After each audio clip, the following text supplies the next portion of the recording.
Salam uşaqlar, hər vaxtınız xeyir olsun. Gəlin 16-07-2025-ci il tarixində 3-cü qruplara düşən bir sualı izah eləyək.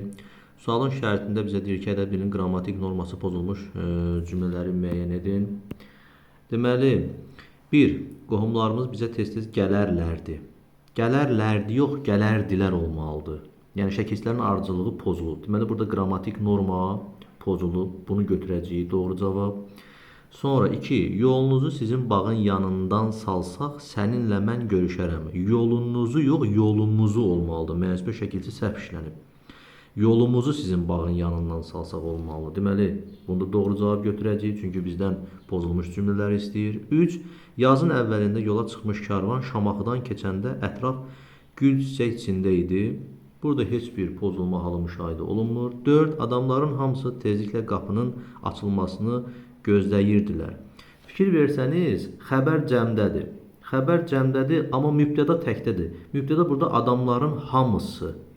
Burada əsas tərəfə fikir vermək lazımdır. Hamısı təkdə olduğuna görə xəbərə təkdə olmalıydı. Deməli, burada da pozulub. Doğru cavab 4-ü götürürük. 5. 3 yekə sandıq otağın yuxarı köşəsində qoyulmuşdu. Burada da qrammatik norma pozulmayıb. Doğru cavab olacaq 1, 2, 4, yəni C variantı.